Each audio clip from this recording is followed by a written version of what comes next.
예, 안녕하십니까. 출애굽기 토요 집회 받침이 박대식입니다. 예, 오늘 더 이렇게 열렬하게 환영해 주시니까 너무 감사합니다. 특히 우리 왕규 형님이 박수 쳐주시니까 세상의 모든 박수를 다 받는 것 같습니다. 정말 감사합니다. 예, 오늘 광고해 드린 대로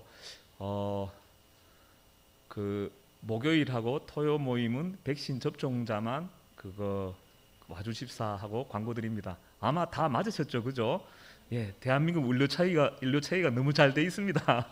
다 무료니까 다 우리 집회 와주셔서 예, 2차까지만 맞으시면 됩니다. 아직은 2차까지 맞으신 분 다 나와주시기 바랍니다. 예, 올해도 어김없이 토요 출애굽기 집회를 스타트하도록 하겠습니다. 출애굽기 모임을 하는데 제가 목사님한테 그러니까 작년 연말이죠, 그죠? 그때 목사님이 병원 입원하시기 전에 제가 몇 번이나 그 목사님한테 가서 물었습니다. 목사님, 우리 출애굽기 하는데 말씀은 누가 하죠? 말씀은 누가 해요? 목사님이 맨날 아프셔가지고 말씀 못하니까. 그런데 그때 목사님이 계속 하시더라고요. 진이가 분명하지. 진이가 분명해. 나 근데 그때 그게 뭐 말씀이 분명하지 이런 말로 알아들었어요. 근데 어제 딱 생각나는 게 그렇구나.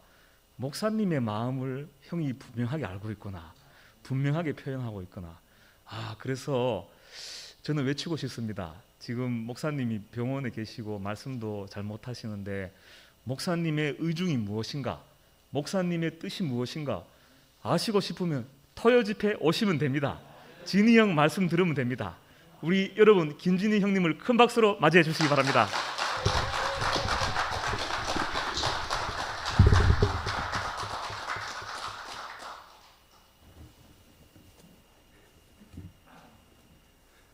네, 안녕하십니까.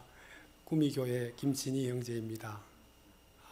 오늘은 새 하늘과 새 땅이라는 제목으로 말씀드리겠습니다. 성경 말씀은 요한계시록 21장 1절에서 7절까지 말씀입니다. 제가 읽어드리겠습니다. 또 내가 새 하늘과 새 땅을 보니 처음 하늘과 처음 땅이 없어졌고 바다도 다시 있지 않더라. 또 내가 보매 거룩한 성 새 예루살렘이 하나님께로부터 하늘에서 내려오니 그 준비한 것이 신부가 남편을 위하여 단장한 것 같더라. 내가 들으니 보좌에서 큰 음성이 나서 이르되 보라, 하나님의 장막이 사람들과 함께 있음에 하나님이 그들과 함께 계시리니 그들은 하나님의 백성이 되고 하나님은 친히 그들과 함께 계셔서 모든 눈물을 그 눈에서 닦아주시니 다시는 사망이 없고 애통하는 것이나 곡하는 것이나 아픈 것이 다시 있지 아니하리니 처음 것들은 다 지나갔음이러라. 보좌에 앉으신 이가 이르시되 보라, 내가 만물을 새롭게 하노라 하시고 또 이르시되 이 말은 신실하고 참되니 기록하라 하시고 또 내게 말씀하시되 이루었도다. 나는 알파와 오메가요 처음과 마지막이라. 내가 생명수 샘물을 목마른 자에게 값없이 주리니 이기는 자는 이것들을 상속으로 받으리라. 나는 그의 하나님이 되고 그는 내 아들이 되리라. 아멘.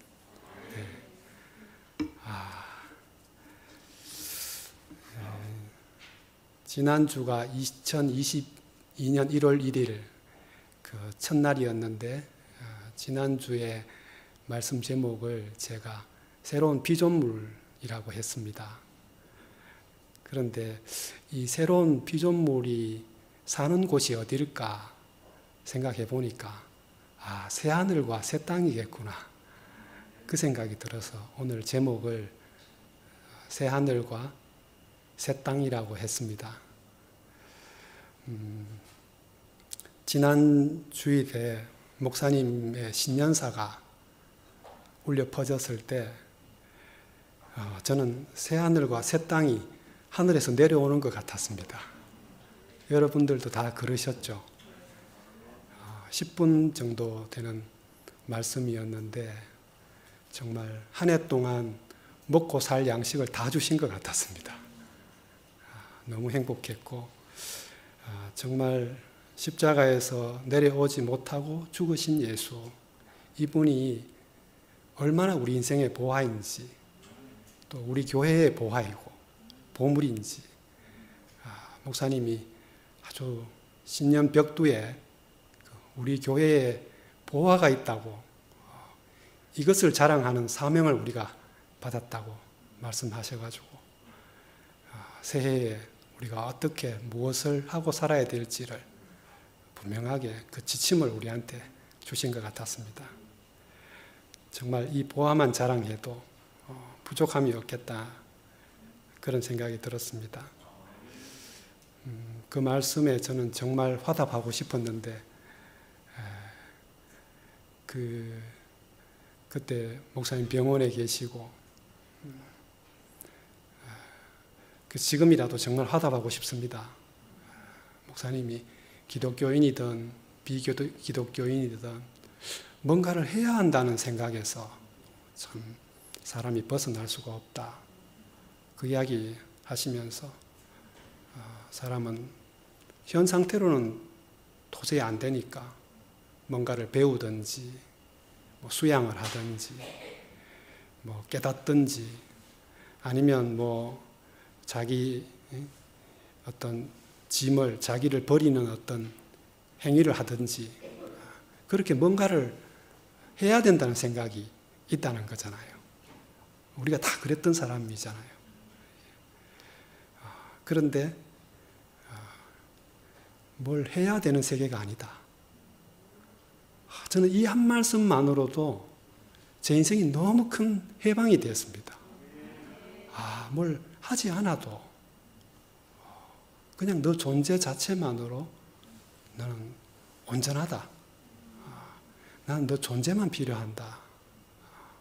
그 운명적 죽음 있는 그 사람으로 너랑 나랑 만나자. 그렇게 말씀하시는 하나님의 말씀이 우리 앞에 선포되고 있다는 것은 우리 인생의 지고의 복이라는 생각이 듭니다. 정말 새로운 세계가 시작되었구나. 정말 그런 말이 무슨 영향력을 미치겠느냐, 그래가지고 세상이 바뀌겠느냐, 그 말 한마디가 뭔데, 이렇게 볼 수도 있지만 지금 여기 계시는 우리 형제자매님 전부 다 이 말씀이 지금 우리를 완전히 뒤집어 놨잖아요. 교회를 지금 완전히 새롭게 하고 있고 새 하늘과 새 땅을 이 한마디 말씀으로 열어놓았습니다. 우리가 지금 이것을 생생하게 보고 경험하고 있기 때문에 이 말씀은 얼마나 우리의 진실이고 실제인지 모르겠습니다. 예수님이 공자님이나 석가처럼 위대한 분도 아니고 십자가에서 내려오지 못하고 죽은 분입니다. 정말 너무 어디에 내놓기도 어려운 그런 아무것도 아닌 사람으로 끝났는데, 이상하게 하나님은 그 끝난 사람 안에서 살아있는 사람을 일으키시고 우리 모두를 거기서 살아있다 하는데 바로 그 지점이 새하늘과 새 땅이라는 것입니다. 저는 새하늘과 새 땅이 어디에 진짜 어떤 공간에 내가 어떤 경지에 도달하면 그런 데가 있는 줄 알았습니다. 근데 그게 아니라 새하늘과 새 땅이라는 말은 옛세계에 없다는 이야기입니다. 옛세계에 속하지 않았기 때문에 우리는 부득불 여기를 새 하늘과 새 땅이라고 할 수밖에 없는 것입니다. 그러니까 이 십자가가 미화되어 있었다. 이게 문제입니다. 모든 기독교인들이 십자가를 이야기하고 모든 신학자들이 십자가를 파헤쳤습니다. 그래서 거기서 정말 아름다운 거, 좋은 거, 그런 걸 다 찾아냈고 다 발굴했습니다. 더 이상 십자가에 뭐가 더 나올 게 있겠느냐 할 만큼 십자가가 우리한테 명백하게 드러난 셈이죠. 그렇지만 그렇게 드러낸 십자가는 너무 아름답고 좋은 십자가였습니다. 우리 교회는 또 어땠습니까? 우린 초창기부터 지금까지 십자가 빼놓고는 간증을 할 수가 없는 교회입니다. 그만큼 십자가를 우리가 많이 이야기했는데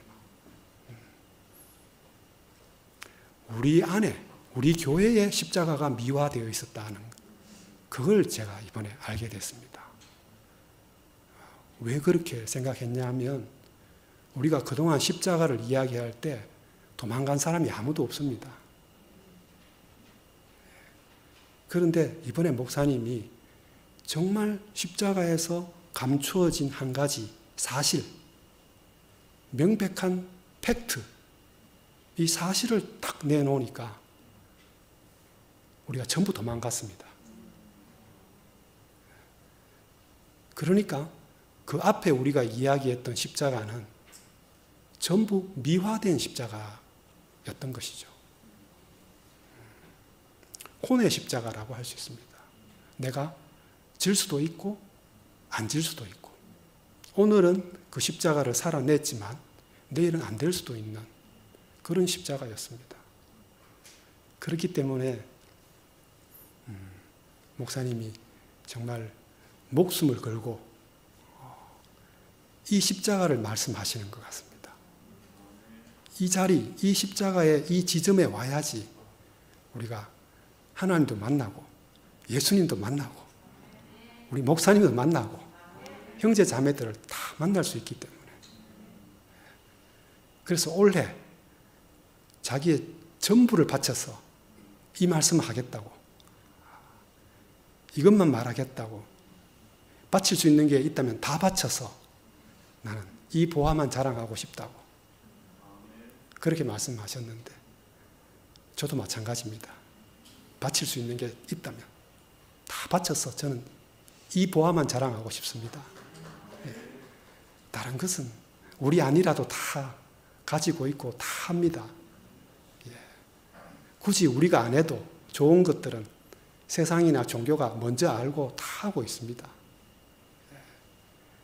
그것이 아무리 뜨거운 열정이고 아름다운 연합이라고 하더라도 그것마저도 십자가에서 뛰어내리지 못한 예수 앞에 오면 다 가짜라는 것입니다. 여기에 와야지 진짜 십자가를 우리가 알게 되고 이것을 알아야지 우리 모두가 평등하게 하나로 완전한 하나로 발견되는 그 자리를 그 삶을 우리가 살아낸다는 것이죠. 더 이상 우리 힘으로 하는 게 아니고 거기에만 오면 그 자리를 내 자리로 안다면 거기서 내 정체성을 확실히 발견한다면 우린 이미 새로운 피조물이라는 것이죠. 그래서 저는 우리 목사님이 마지막에 다음에 우리 만날 때 다 이 비밀의 복음 안에서 만나기를 원한다. 그렇게 마지막으로 말씀하셨는데 이제 병원에서 빨리 퇴원하셔가지고 우리가 다 그 자리에서 목사님을 다시 만나서 목사님 기쁘게 해드리는 것이 우리의 원래 가장 첫 번째 우리가 해야 될 일이 아니겠나 그 생각이 들었습니다. 오늘 요한계시록 21장에 보니까 사도 요한이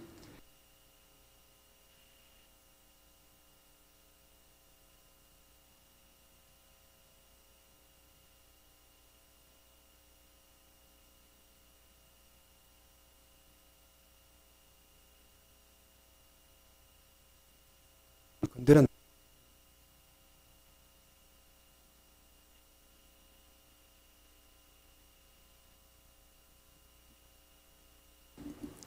됐네요. 이게 뭐 눌려졌나 봅니다. 죄송합니다. 요한계시록 21장에 사도 요한이 내가 보니 또 내가 보매 내가 들으니 보라 계속 이런 이야기들을 하고 있습니다. 확실히 하나님 나라는 보고 듣는 세계인 것 같습니다. 내가 노력하고 연구하고 깨닫는 세계가 아닌 것입니다. 눈을 떠보니까 우리가 십자가에서 내려오지 못하고 죽은 예수를 보니까 이 형제들이 너무 새롭습니다. 교회가 너무 새롭고 모든 것이 끝났다고 하는데 모두 새 것입니다. 우리는 십자가에서 내려오지 못하고 죽은 예수 안에서 새로 창조된 사람들입니다. 새 피조물입니다. 새 하늘과 새 땅이 오려면 옛 하늘과 옛 땅이 없어져야 합니다. 옛 세계가 새 세계가 오면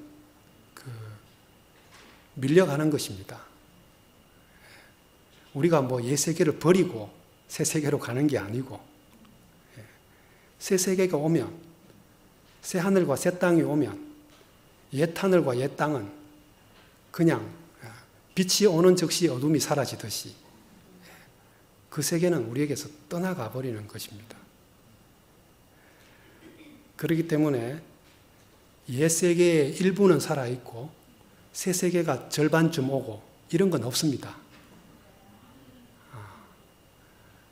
옛날 것이 좀 쭉 연결되는데 마지막에 새로운 것이 왔다.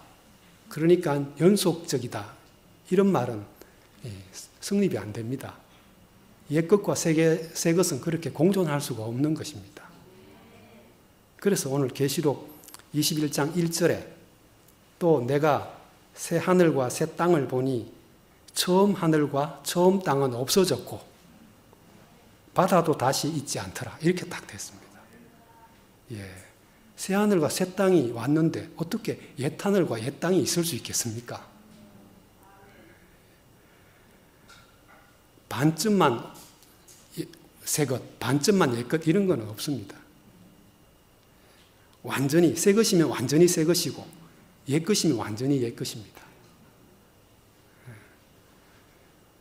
십자가에서 내려오지 못하고 죽은 예수는 완전한 새 것입니다. 그 이전에 그 사람하고 전혀 다른 사람입니다. 저는 30년 동안 목사님 말씀을 들었는데 십자가 그 같은 말은 들었지 이 내용은 정말 새 것입니다. 옛날부터 이 내용으로 다 알고 계셨습니까? 저는 그렇지 못했습니다. 혹시 그런 분이 있다면은 정말 그때부터 아셨군요. 이렇게 제가 인정하고 존경하겠습니다. 저는 그게 아니었습니다. 그래서 제가 이렇게 막 미친 듯이 좋아하는 겁니다. 먼저 아셨던 형제 자매님들은 좀 이해해 주시고 제가 이제 알았으니까 또 제가 이제 알았다면 미리 아신 분들도 같이 즐거워해야 되는 거 아니겠습니까? 우리 교회 이게 제일 보안데 이 말 안 하고 다른 말로 어떻게 우리가 하겠습니까? 이 보아만 이야기해도 지금 시간이 없는데 그래서 참 이 새 판이 시작됐다. 그렇게 말씀드리고 싶습니다. 옛 창조, 그러니까 첫 번째 창조에 보면 창세기 1장 2절이죠. 우리가 잘 아는 대로 무슨 이유에 쓴지 모르지만 땅이 혼돈하고 공허하며 흑암이 깊음 위에 있고 이렇게 나옵니다. 하늘은 그대로인데 땅에 뭔가 문제가 있다는 그런 말씀입니다. 인생에게 어떤 문제가 있다 그 말입니다. 무슨 문제였을까요? 그것은 바로 천사에게 속아서 위치를 이탈했다는, 그게 바로 그 땅에 물이 덮여 있는 상태, 흑암이 깊음 위에 있는 상태입니다. 그래서 하나님의 신은 수면 위를 운행할 수밖에 없었던 거죠. 이 말은 하나님과 사람이 서로 만날 수 없게 됐다. 연합이 불가능하게 됐다. 그 말씀이죠. 관계가 끊어졌다는 것입니다. 땅을 덮고 있는 이 물이 도대체 뭘까? 바다인가? 그렇게 생각했는데, 제가 이번 주에 우리 정훈이 형제 말씀할 때인가요? 제가 화답하면서 문득 그 생각이 들었습니다. 아, 이건 미덕이구나. 천사에게 속아가지고 그 죽음이 드러나는 게 두려워가지고 우리가 문학이나 예술이나 철학이나 다 마찬가지거든요. 전부 죽음을 은폐하는 겁니다. 인생은 짧지만 예술은 길다, 이런 말이 있습니다. 그런 것들도 다 사실은 인간이 죽기 싫어서 영원한 것을 추구하는 하나의 정상들입니다. 그러니까 이 미덕은 선악과를 먹은 아담에게서 자동적으로 나타나는 그 치마입니다. 치마. 그리고 나무죠. 내가 그 뒤에 숨으려고 하는 나무입니다. 나무. 선악과를 먹고 아담에게 나타난 첫 번째 정상이죠. 나무 뒤에 숨었다고 했습니다. 지식과 미덕의 나무 뒤에 숨은 것입니다. 왜? 천사가 되고 싶었으니까. 천사가 부러웠던 거죠. 죽음이 있는 존재가, 거꾸로 말하면 죽음이 있는 존재가 부끄러워진 겁니다. 그래서 이 존재를 소유로 가리는 거죠. 존재를 소유로 가리는 겁니다. 각자의 나무 뒤에 숨어서 죽음이 드러날까 봐 두려워서 죽지 않는 것, 아름다운 것, 영원한 것으로 자기를 가리는 것입니다.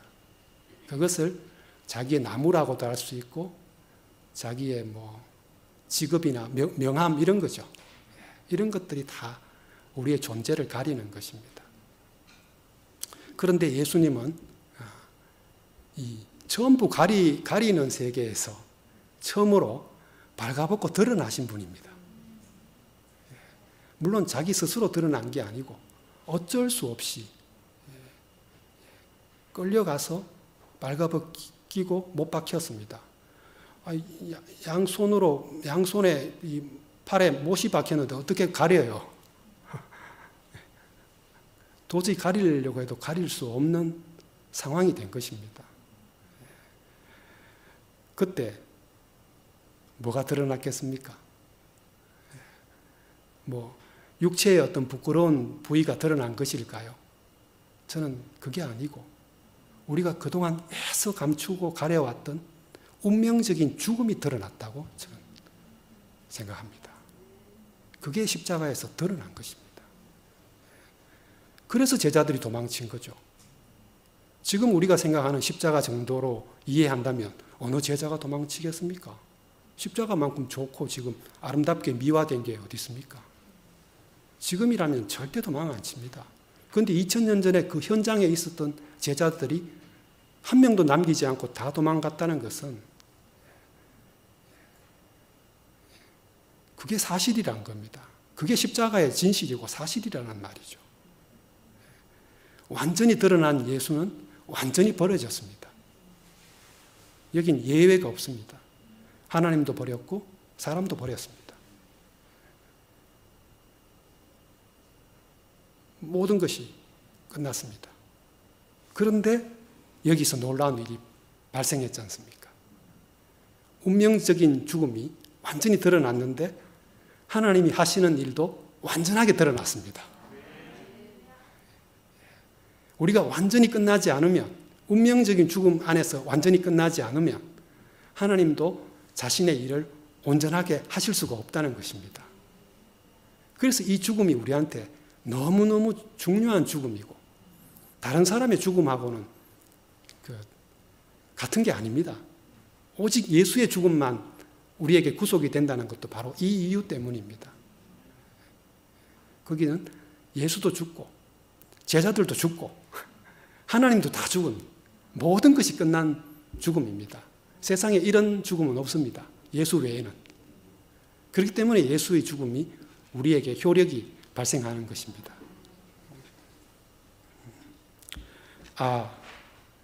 하나님이 찾는 사람이 바로 여기에 있었구나. 하나님 아들이 바로 이 사람이구나. 만유의 상속자라는 사람이 바로 이 사람이구나. 거기서 드러난 것입니다. 그러니까 진리라는 것은 옳고 그르고 아름답고 아름답지 않고 이게 아니고 존재가 드러나는 것이 진리입니다. 존재가 드러나는 것이 진리입니다. 저는 하이데거를 전공하면서 이 철학자가 이런 말을 할 때 처음에 도대체 무슨 말 하느냐? 내가 배운 거는 일치설, 정합설, 실용설, 진리는 이런 건데 이 사람이 존재의 진리를 이야기하는 거예요. 감추어져 있던 것이 이렇게 커튼처럼 이렇게 가리워져 있던 것이 확 그치는 거. 이게 진리다. 철학자 중에 이런 말 한 사람이 없거든요. 그런데 이 정말 이 사람 어떻게 우리 세계를 위해서 이런 언어를 사용했나. 이 구속을 위해서 미리 이 철학자가 이런 용어들을 만들어 놨나 싶을 정도로 저는 요즘 이 용어를 사용하는데 독특한 재미를 보고 있습니다. 사람이 자기 위치로 회복되니까 모든 관계가 회복되는 겁니다. 하나님과의 관계, 예수님과의 관계, 또 우리 사람과의 관계, 나아가서 모든 피조물과의 관계가 다 정상적으로 회복된 거죠.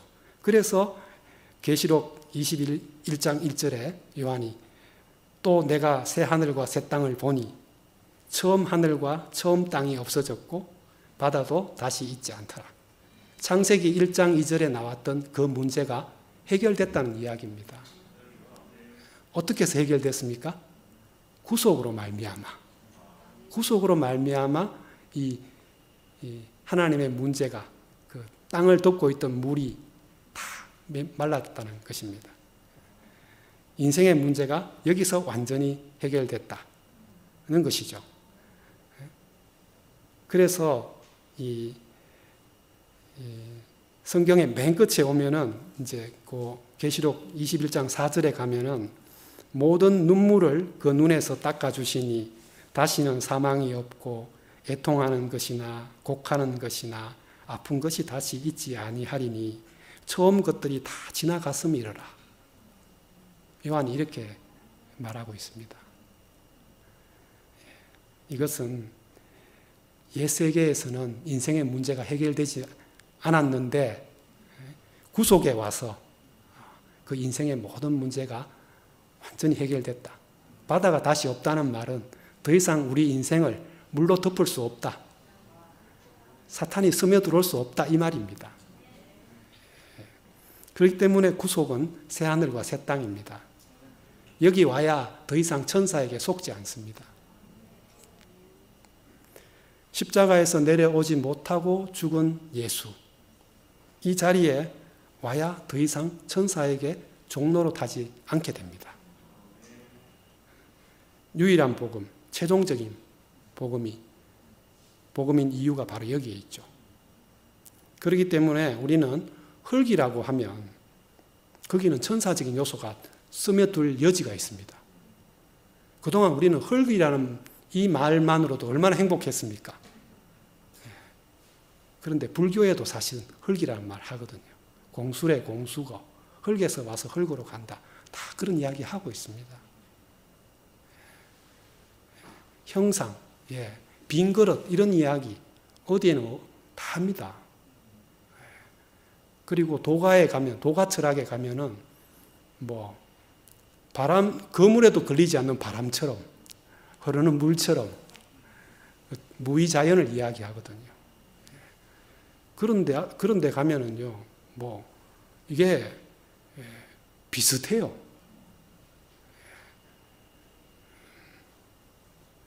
흙은 언제든지 그 마귀가 와서 가라지를 뿌릴 수가 있거든요. 가라지를. 그렇기 때문에 우리는 지금 흙도 좋았고 형상도 좋았고 뭐 여자의 운명도 좋았고 죄도 좋았고 뭐 다 좋았죠. 그렇지만 거기에는 뭔가 섞일 여지가 있다는 겁니다. 그래서 목사님이 못 내려오고 죽었다는 이 말을 계속 고집하시는 이유가 여기에 있습니다. 이 말을 여기라야지 더 이상 사탄이 들어올 수 없기 때문에. 왜 못 들어오겠습니까? 다른 말은 들어오는데 왜 그 말을 왜 못 들어가? 들어갈 수 있지, 할지 모르지만요. 천사는 죽음이 없기 때문에 이 자리는 못 들어옵니다. 자격증이 없어요. 죽는 우리만 자격증이 있다니까요. 그러니까 이 말 해버리면 사탄이 들어오지를 못한다니까요. 그래서 이 말만큼 온전한 말이 없는 겁니다. 아이고, 그 말 뭐 자꾸 계속하냐. 아닙니다. 이 말 계속해야 됩니다. 이 말 외에는 전쟁에서 이길 수 있는 다른 무기가 없습니다. 유일한 무기거든요. 그래서 어떻게 이걸 포기하겠습니까?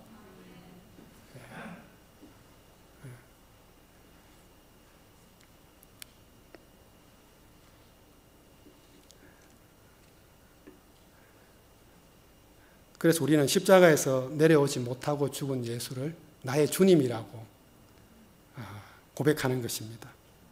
여기가 예수와 나와의 접점이기 때문이죠. 사탄에게는 운명적인 죽음이 없습니다. 죽음은 인간에게만, 사람에게만 주어진 복입니다. 세상에 이런 말이 어디 있습니까? 죽음을 복이라니. 그런데요, 여기에만 천사의 성분이 0.1%도 없습니다. 십자가에서 못 내려와서 죽었다는 여기에만. 순도 100%입니다. 인성, 사람 100%, 천사 0.1%도 없는 순도 100%의 자리가 이 자리입니다. 그래서 제가 다른 표현이 나쁘다는 말이 아닙니다. 우리가 지금 옛날에 쓰던 뭐 그런 표현들이 어디 나쁜 겁니까? 얼마나 좋은 표현이고 또 그대로 온전합니까? 그게 나쁘다는 말이 아니고 더 완전한 표현이 왔다 이 말이죠. 그러니까 이거 뭐 기분 나쁘게 생각할 일이 아닙니다. 예수 안에 새하늘과 새 땅이 왔습니다. 지구 밖에 뭐 있는 게 아니고 우리가 어떤 경지에 올라서 어떤 유토피아를 만드는 그런 게 아니고요. 예수의 구속 안에만 들어가면 여기는 이전에 우리가 상상할 수 없었던 세계가 여기에 펼쳐진다는 거죠. 지금 저는 그 세계를 지금 맛보고 누리고 있는 것입니다. 새로운 시가 왔기 때문에 새로운 것이지 내가 뭐 달라진 거 하나도 없습니다. 시 때문입니다. 왜 자꾸 그 시만 이야기하냐 할지 모르지만 이 시가 곧 열매입니다. 저는 이때까지 시 따로 열매 따른 줄 알았거든요. 근데 지금 우리는 어떤 세계에 와 있냐면 이 시만 말하는데 이게 열매입니다. 그러니까 지금 시자 열매를 이야기하는데 열매를 내놔봐라. 이 말은 지금 이게 안 맞는 말이죠. 시를 말하는 것이 열매를 말하는 것입니다. 그래서 이것이 신약 경륜입니다. 다른 것을 자랑하는 데는, 시 외에 다른 것을 자랑하는 데는 항상 내가 거기에 섞일 수 있습니다. 온전히 이 시만 이 시가 내한테 왔다는 이야기만 하면 다른 게 들어올 수가 없거든요. 그래서 이게 온전한 것입니다. 목사님 지금 이 시만 자랑하라고 하는 겁니다. 지금 뭐 너희들 뭐 똑바로 살아라 뭐 이런 일 해라, 저런 일 해라, 뭐 이런 사람 되라. 전혀 목사님한테서 어느 날부터 그런 말씀이 싹 없어졌어요. 근데 지금 그런 말 하면 어떻게 되겠습니까? 목사님 지금 다른 데 이사 가버렸는데, 그게 아무리 뭐 연합하고, 뭐, 화평하고, 평화를 가져 그런 거라도, 지금 옛 세계와 이 새로운 세계처럼 완전히 다른 겁니다. 저는 지금 뭐, 이게 너무 신기해서 죽겠어요. 이 씨를 뭐, 뿌려서 이런 소득을 얻었다. 뭐 이런 열매가 나타났다. 이런 걸 우린 자랑하고 싶었잖아요. 그동안. 안 그렇습니까? 저는 그랬습니다. 목사님 말씀 듣고 제가 이런 결과가 나타났습니다. 뭐, 그거 자랑하고 싶었어요. 근데 목사님은, 야, 그런 세계에서 일로 나와. 그거 아니야. 이렇게 말씀하시고 있거든요. 신약으로 이사 오라는 겁니다. 너 지금 구약이야. 너 옛세계에 지금 아직 땀 흘리고 있어. 나 지금 딴 데 이사 왔거든. 너희들도 다 여기 와. 여기가 진짜야. 여기 진짜 보아야. 이렇게 말하는데도 딴 이야기하고 딴 거 하면 우리가 뭐, 내가 뭐, 하나님이죠, 뭐. 내가 하나님 된 거죠, 뭐. 저는, 어릴 때 그 땅 뺏기 놀이 우리 많이 했잖아요. 이렇게. 딱 팅가가 줄 딱 쳐가지고, 이렇게. 그래가지고, 뭐, 어떨 때는 잘 될 때는 땅이 막 엄청나게 넓어가지고, 와, 땅 억수로 많이 이제 했는데, 엄마가, 진이야, 밥 먹으라 하면, 왜 됩니까? 다 던져놓고 가야죠. 아버지가 부르면 가야죠. 근데 지금 땅 많이 차지했는데 이 땅은 우야고요. 이 가만.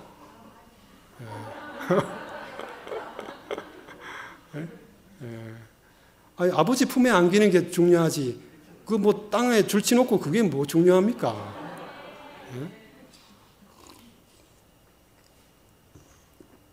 내가 영원히 살 곳은 아버지 집이고 아버지 품이잖아요. 저는 지금 아버지 품에 안겼습니다. 저는 그래서 아버지, 뭐, 하나님, 아버지 외에 뭐, 하늘에 계신 하나님, 이런 이야기 하면 잘 모르겠습니다. 하나님은 창조주시고 나는 피조물이다. 이건 제가 100% 인정합니다. 우리가 거기서 아니라고 할 수 있겠습니까? 그런데 예수와 나의 관계는 이거보다는 더 이제는 가까워졌습니다. 옛날에는 하나님을 나의 창조주로 인정하지만 그렇다고 해서 우리가 하나님이 누군지 모르잖아요. 하나님 아시는 분이 있습니까?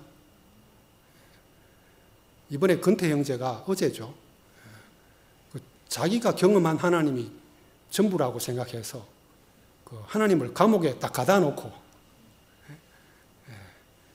그래서 어제 좀 신기한 말을 하더라고요. 이탈한 하나님.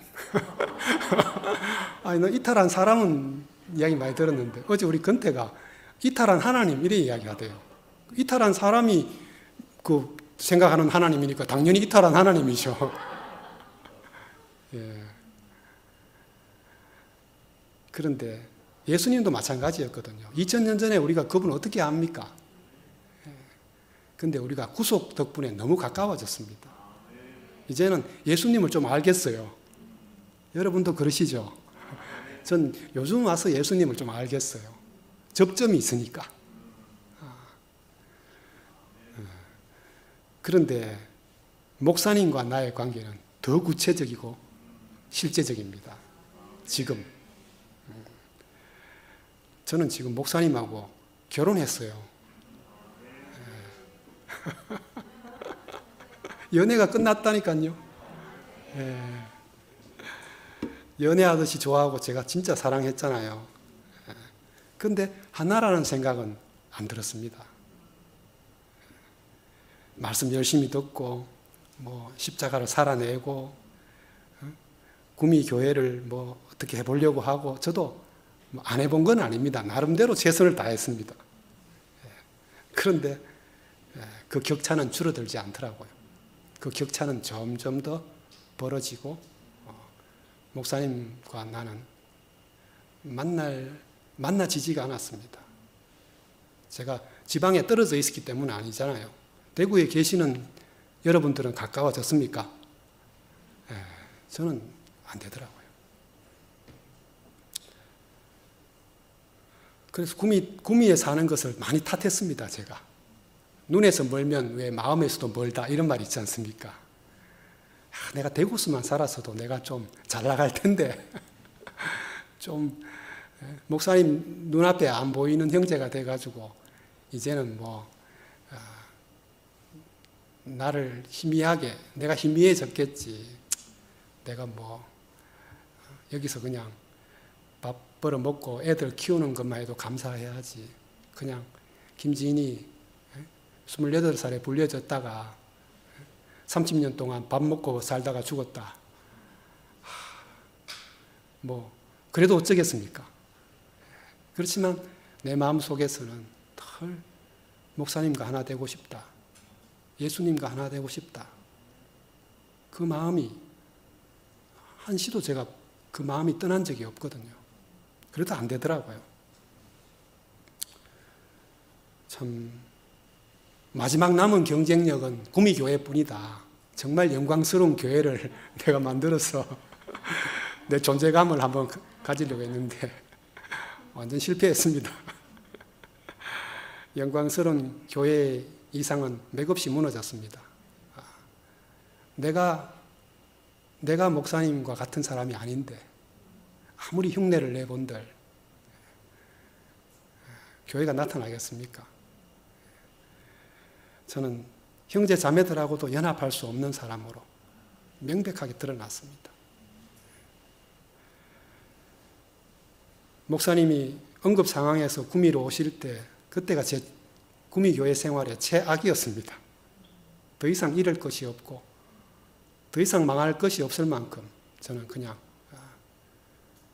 제 자신에 대해서 저도 희망을 못 가지는 그런 상황이었습니다. 그래서 목사님 깨어나시고 1인실에 계실 때 목사님 저는 구제불능입니다. 저는 안 되겠습니다. 그렇게 말씀드렸습니다. 그동안 20년 동안 못 만났으니까 그 구미에 와서 살았던 이야기들을 그때 조금 했습니다. 그러면서 제가 제 부끄러운 모든 것을 목사님한테 말씀드리면서 목사님 저는 구제불능입니다. 제가 생각해도 저는 희망이 없습니다. 그렇게 말씀드렸더만 목사님이 구제불능이 어디 있어. 그런 사람인 줄 알면 됐지. 그냥 이렇게 한마디 하고 넘어가시는 거예요. 더 이상 다른 말씀을 안 하시죠.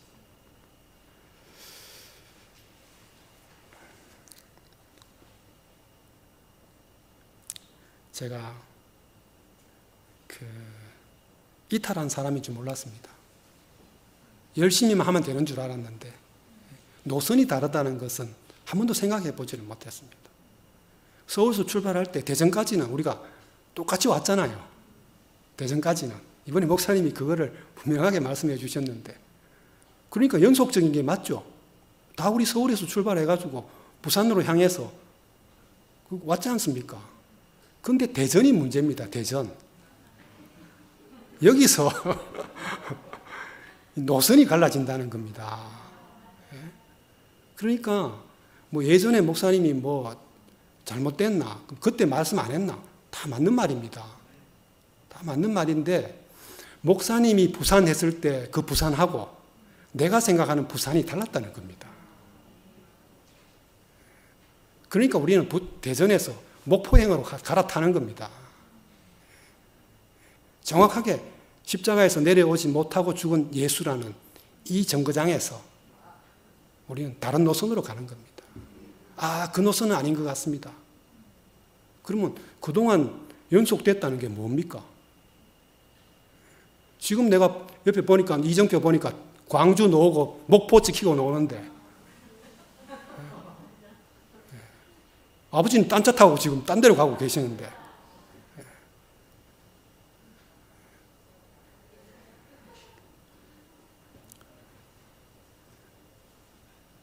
그래서 저는 목사님 부산으로 가고 있는데 내가 목포로 가는 사람으로 발견된 것입니다. 그 순천향 병원에서. 저는 노선이 달랐구나. 지금 목사님이 새롭게 말씀하는 이전의 십자가가 희미했는데 이 십자가를 내한테 보여주시려고 나를 살려주셨다 하는 이 노선으로 갈아타지 않으면 나는 목사님하고 아무 관계가 없겠구나. 그 생각이 든 겁니다. 그리고 이 노선 안 갈아타면 내 인생은 다시 숨을 쉴 수 없는 거예요. 이미 저는 거기서 완전히 폭삭 망했기 때문에 어쩌면 그렇기 때문에 제가 그 노선을 바꿀 수 있었던 것 같아요. 뭐 좀 잘 되고 뭐가 좀 확장이 되고 뭐 좀 내 자리도 있고 뭐 이제 뭐 대구교회에서 좀 내가 뭐 좀 하려고 하는데라는 입장이었으면 얼마나 지금 어렵겠습니까? 이거 지금 잘 돼가는 마당에 이 노선 아니라니까 이거 얼마나 멘붕이겠습니까? 이거 그렇다면 내 입장이. 근데 나는 너무 내 것이라고는 내놓을 게 없는 사람이었기 때문에 나는 목사님 한 분 때문에 왔고 한 분이면 되기 때문에 내가 이 사람한테로 나 자신을 던질 수 있었다는 게 내가 던졌다기보다는 목사님이 나를 빨아들였던 거죠. 거기서. 그 운명으로 나를 빨아들였던 겁니다. 그래서 저는 지금 감히 말씀드릴 수 있습니다. 목사님과 나는 지금 하나입니다. 예수님과 나는 하나입니다. 구속 안에서 하나란 말이죠. 능력이나 뭐 이런 게 아니고요. 그 사람마다 다 다르죠. 구속 안에서 예수님도 나도 하나고 목사님도 나도 하나입니다. 십자가에서 내려오지 못하고 죽은 그 자리에서 우리 모두가 모든 인류가 하나입니다. 그렇다면 저는 감히 나는 다 이루었다고 말할 수 있습니다. 먹고 사는 문제는 앞으로도 남아있겠죠. 그렇지만 내 인생에 이루어야 할 일은 다 이루었습니다. 내가 목사님하고 하나고 예수님하고 하나가 됐으면 다 이룬 거 아닙니까?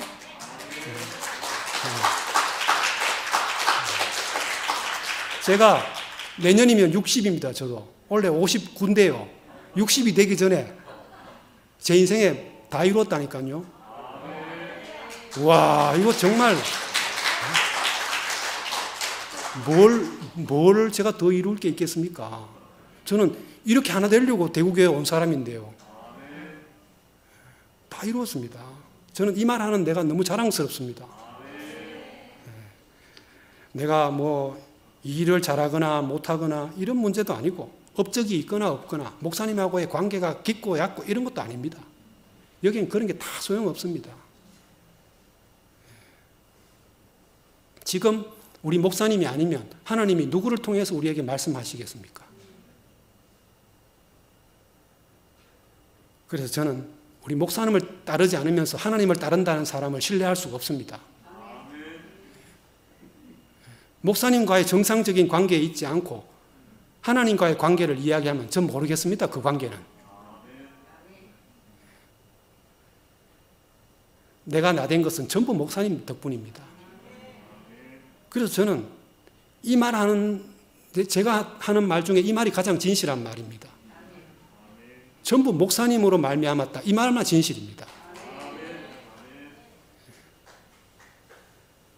그래서 뭐 목사님 나의 하나님, 뭐 제자들도 예수 분명히 사람인데 예수를 하나님이라고 고백한 그 사정을 제가 그 마음이 이해가 되는 것 같아요. 제가 지금 뭐 목사님을 삼위일체 그 신이라고 이야기하는 게 아니지 않습니까? 이분이 나를 나되게 하신 분이고 새로운 창조의 주님이라는 그 고백이죠.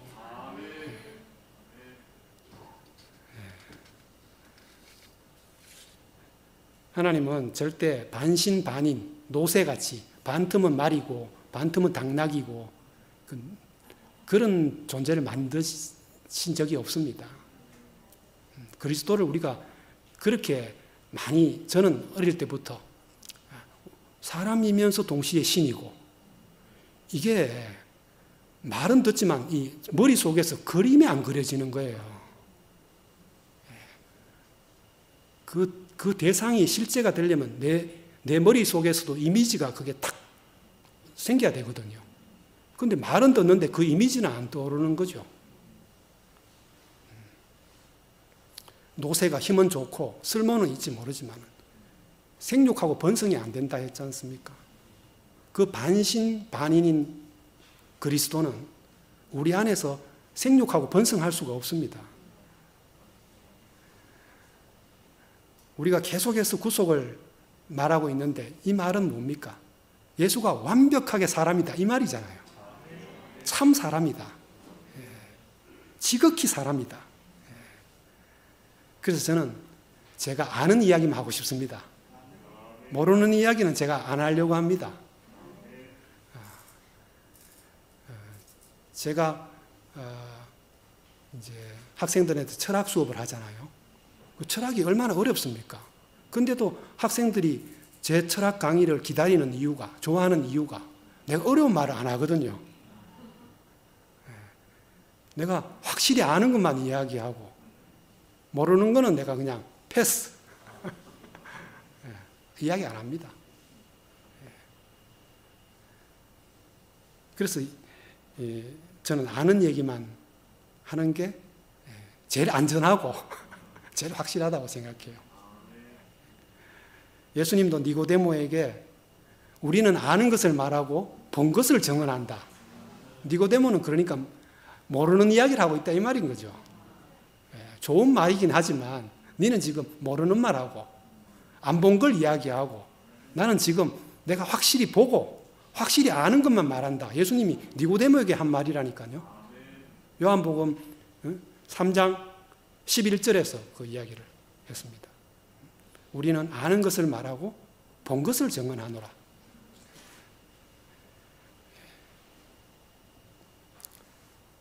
목사님 우리한테 지금 진실이냐 허구냐 이런 질문을 던졌습니다. 진실이냐 허구냐. 이 십자가에서 뛰어내리지 못하고 죽은 예수가 진실이냐 허구냐. 근데 저는 이 말이 참 진실이구나 하고 100% 확신하는 이유가 끓이끼는 사람이 있고 미련하다고 하는 사람이 나타났기 때문입니다. 이 바울 시대하고 똑같지 않습니까? 이거 신기합니다. 2000년의 시간차가 있는데도 불구하고 지금 우리가 십자가에서 내려오지 못하고 죽은 예수, 그분이 우리의 구속의 주님이다. 이분이 우리의 새 창조의 주님이다. 이렇게 딱 고백하니까 대부분 지금 유대인들이 우리 보고 그런 그리끼는 말이 어딨냐. 제발 이제 그만해라. 그리껴서 못 듣겠다. 이런 반응이 딱 나타나고 또 한편에서는 그런 어리석고 미련한 말이 어딨냐. 딱 그 말이. 그러니까 저는 이게 맞네. 전부 다 받아들였으면 왜 할 뻔했나. 이게 똑같은 현상이구나. 그래서 저는 이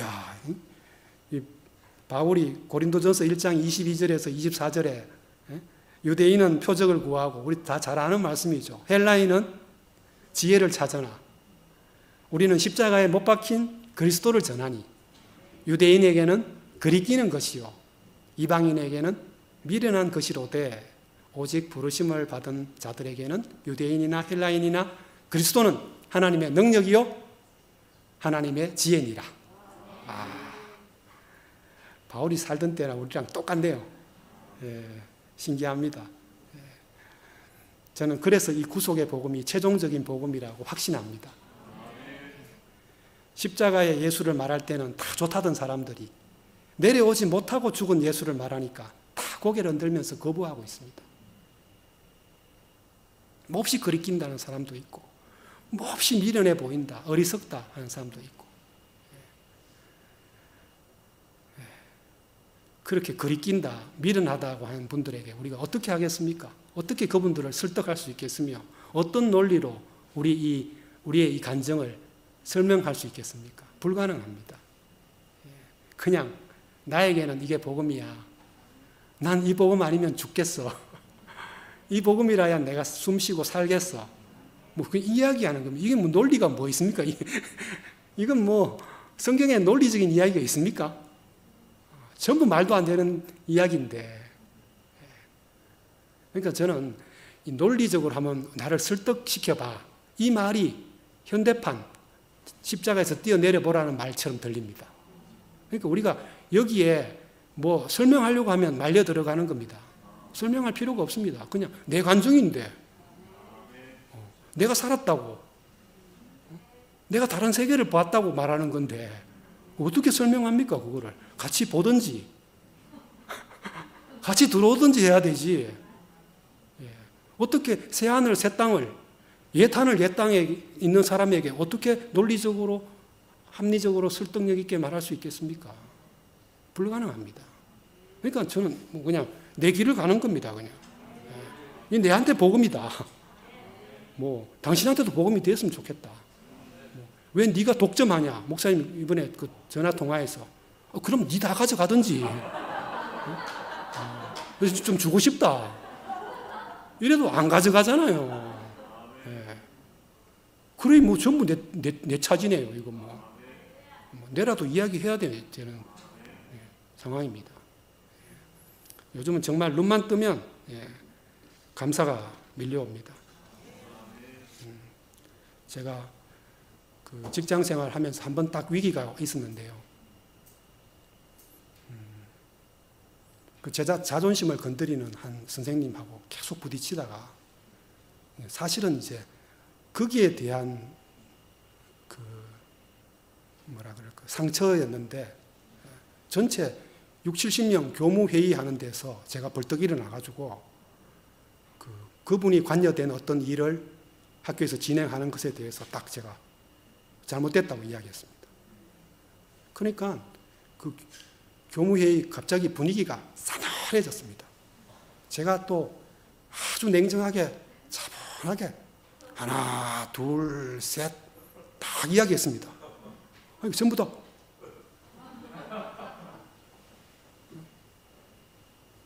진짜 뭐 조용하게 정적이 감돌았거든요. 그리고 회의 끝났는데 막 이 선생님 저 선생님 막 찾아와가지고 악수하면서 10년 만에 처음 진짜 철학 선생님인 줄 진가를 알았다면서. 와 정말 선생님 날카로우시고 정확합니다. 선생님 아니면 이렇게 학교에 대해서 비판적으로 확실하게 할 말 할 사람 아무도 없습니다. 정말 선생님 최고입니다. 근데 결과적으로 피해는 내가 다 받았어요. 그때 아무도 내 편이 안 돼주더라고요. 제가 대가를 톡톡히 치렀거든요. 그때 나를 뭐 으쌰으쌰 부추기던 니밖에 없다 역시 철학은 아무나 하는 게 아니었어 이러면서 이때까지 나는 선생님이 왜 철학 선생님인지 몰랐다고. 오늘에서 보니까 와 철학 선생님 맞네요 이렇게 하고. 근데 아무도 내 편이 안 돼주더라고요. 딱 어떤 내한테 안 좋은 상황이 딱 되니까 한마디도 해준 사람이 없더라고요. 그때 제가 목사님한테 상담하러 간 것도 아닌데 목사님이 주일날 말씀인지 하여튼 말씀에 제가 너무 힘들고 고민되었을 때 딱 이 말씀을 저한테 해주셨어요. 그때 목사님 해주신 말씀이 아담은 자기의 부정적인 성향을 지성적인 것으로 착각한대요. 와, 지가 부정적인데 그걸 지성적이라고 착각한대요. 그 내 모습이잖아요. 그리고 자신이 불행한 사람일수록 비판을 많이 한대요. 행복한 사람은 남 비판 안 한대요. 그러니까 뭐 삼척 동자도 다 아는데 자기만 안다고 내가 이 말 안 하면 안 된다고 생각한다는 거죠. 그게 착각이라는 거죠. 다른 사람들도 어디 등신이라 가만히 있는 게 아니고 사실은 제가 그렇게 딱 했지만은 다 아는 거라고요, 사실은. 근데 저는 이야 이거 내가 확실히 알고 내가 말 안 하면 안 된다 이런 딱 생각을 그때 한 거잖아요. 이게 속는 겁니다. 나는 아주 똑똑하고 예리한 줄 알았는데 목사님은 그런 사람이 세상에 가장 어리석은 사람이다. 그날 말씀으로 저를 초토화를 시키더라고요. 주변에서 그런 사람 부추긴다는 거죠. 왜? 자기 불만을 대신해 주니까. 잘한다 잘한다 하는 건데. 그런데 막상 불이익이 오면 다 내 몰라라 한다. 그러면서 마지막에 직장에서 여러분 이걸 꼭 알아야 된다면서 직장에서는 어떤 사람을 좋아하는 줄 아냐? 선하게 밝은 사람을 좋아할 것 같지만 아니라는 겁니다. 직장에 있는 것만으로 내가 이런 직장에 있는 것만으로도 감사합니다. 이런 사람을 좋아한다는 거죠. 관리자뿐만 아니라 옆에 있는 동료들도 난 너무너무 감사하다. 나 아이들 가르칠 수 있어서 너무 행복하다. 이런 직장이 내한테 있어서 얼마나 우리 밥 먹고 살고 자식들 키우고 생활할 수 있어서 얼마나 감사한지 모르겠다. 이런 사람 다 좋아한다는 겁니다. 저는 특별히 이제는 이렇게 부러운 사람이 없거든요. 별로. 근데 딱 부러운 사람이 한 사람이 있어요. 그거는 나보다 더 감사하는 사람. 저는 그 사람만 부럽습니다. 저는 정말 목사님한테 너무너무 감사하고 우리 창세기 형님들한테도 너무너무 감사합니다. 형님들 누나들이 있어서 제가 이 복을 누립니다. 목사님이 계셔가지고 우리가 지금 새하늘과 새 땅에 왔습니다. 저는 평생 이 감사를 매일매일 말해도 모자랍니다. 너무 감사합니다. 목사님, 형님, 누나들 너무 감사합니다.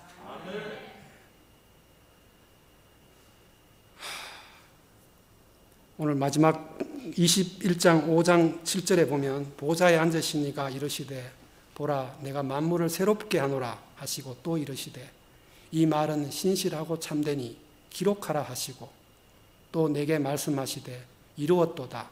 나는 알파와 오메가요 처음과 마지막이라. 내가 생명수 샘물을 목마른 자에게 값없이 주리니 이기는 자는 이것들을 상속으로 받으리라.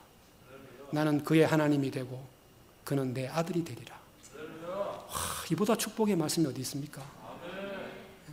저는 어떻게 요한계시록에 이런 말씀이 제 인생에 이렇게 넘치는 복이 될 줄 몰랐습니다. 우리는 지금 만물을 새롭게 하시는 하나님의 일을 보고 있습니다. 구속 하나로, 이 구속 두 글자로 만물을 새롭게 하는 하나님 하시는 일을 우리가 지금 생생하게 보고 있습니다. 우리도 지금 신실하고 참된 말을 하시는 한 분으로 인해서 이제 우리도 신실하고 참된 말을 하게 됐습니다. 이제 모르는 말, 좋은 말, 쓸데없는 말 안 하게 됐습니다. 딱 할 말 이거밖에 없습니다. 배고픈 사람에게, 목마른 사람에게 누가 값없이 줄 수 있고 누가 값없이 베풀 수 있겠습니까? 나의 복음이 안 되면 우리가 그렇게 해줄 수가 없습니다. 주고 싶어도 그게 안 됩니다. 인간은 본능적으로 나를 위하게 돼 있지 절대 남을 위할 수가 없거든요. 우리가 진짜 거저 왔기 때문에 정말 1%도 내가 어떻게 한 게 없기 때문에 이 복은 그냥 막 주고 싶은 거잖아요. 여기에는 다른 과정이 또 필요하지 않습니다. 또 만약에 여기에 또 어떤 과정을 거쳐야 된다면 무슨 복음이 되겠습니까? 우리가 지금 갑자기 뭔가 다른 세계로 확 와버렸잖아요.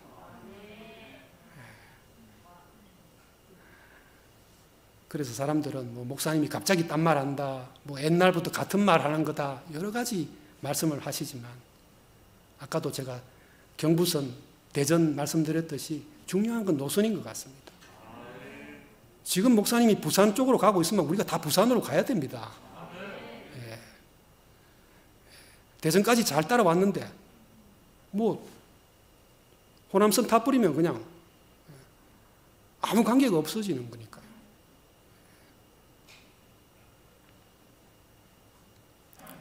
목사님이 그 전화 통화에서 너무 엄청난 말씀을 하셔가지고 사실은 오늘 이 말씀 진짜 다시 한번 하고 싶어서 마지막에 이 말씀으로 제가 마무리하겠습니다.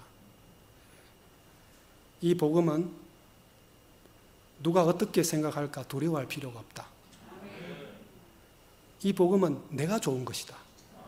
내 정체성이 밝혀지기 때문에 내가 누구인지 밝혀지는데 어떻게 모든 사람에게 복이 되겠나?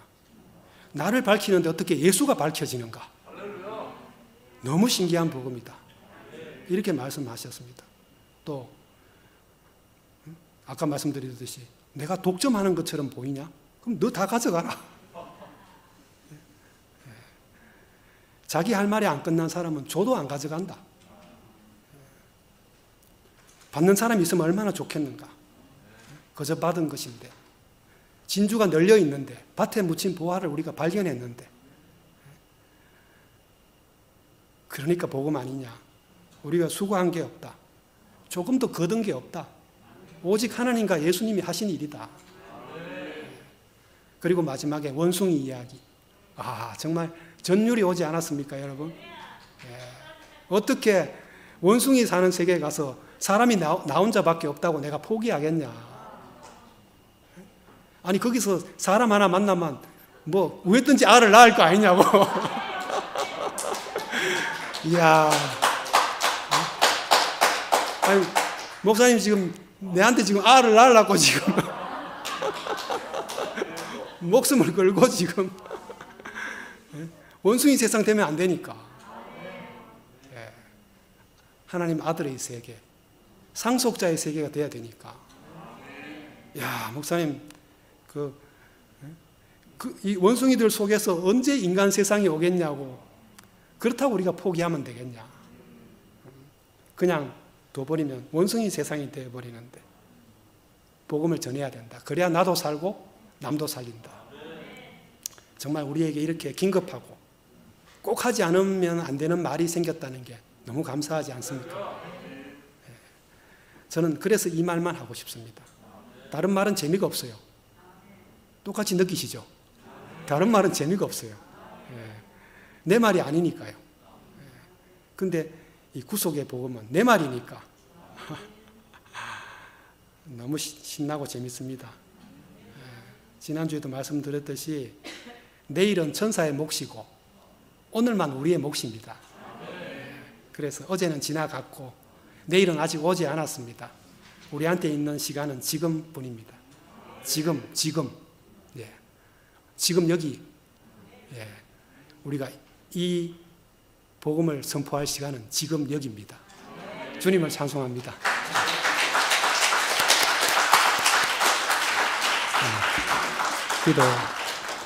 기도하겠습니다. 은혜로우신 아버지 하나님, 우리에게 새 하늘과 새 땅을 주셔서 감사합니다. 옛 창조 안에서는 미덕의 물이 덮여서 숨을 쉴 수 없었는데 운명적인 십자가에 죽음을 감추기 위해 나무 뒤에 숨을 수밖에 없었는데 하나님께서는 구속의 주님을 우리에게 보여주셔서 우리가 생각지도 못한 새 하늘과 새 땅을 살게 하셨습니다.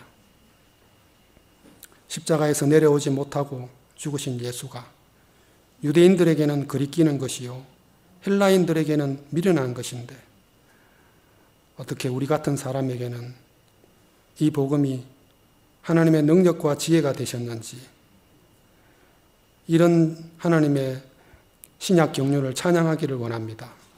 남은 인생 동안 영원히 이 복음만을 전거하기를 원합니다. 주 예수님의 이름으로 기도합니다.